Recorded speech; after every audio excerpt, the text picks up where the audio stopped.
So with ad blocking, I think it's an interesting development because until fairly recently, nobody took it seriously.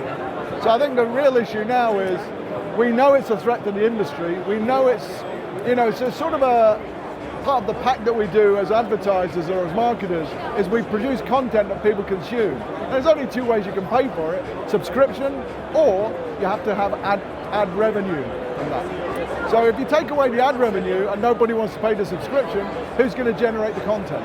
Who's going to make those sites available to the people who love them? So that pact has to be restated and re-energized. And ad blocking is sort of queering the pitch. It's making the whole conversation really muddy. So I think, and also it's a fairly dirty business model. I'm going to block all the ads unless you pay me not to. It's demanding money with medicines, effectively. So it's got nothing to do with consumer choice. It's got nothing to do with improving browsing experience, and everything to do with making money off the back of the big publishers. And I don't think that makes an awful lot of sense. So I can see a lot of trouble coming down the line from that. Now, I think paywalls have been tried. I don't think paywalls work.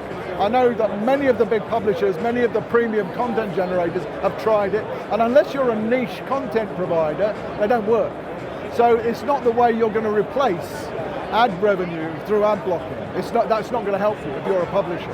So you have to look at other ways. And whether that's a technology free-for-all, where we start blocking the ad blockers, and then the ad blockers start blocking the blocking blockers, we're going to have a very difficult couple of months coming when things start playing out. And I know of 5 other companies that are starting to build ad blocking tools, and I know of at least 10 other companies that are starting to build tools to bypass the ad blockers. So it's going to be really, really interesting. And I think it's going to degenerate into a bit of a tech war. And I think the publishers will just be caught up in that as well.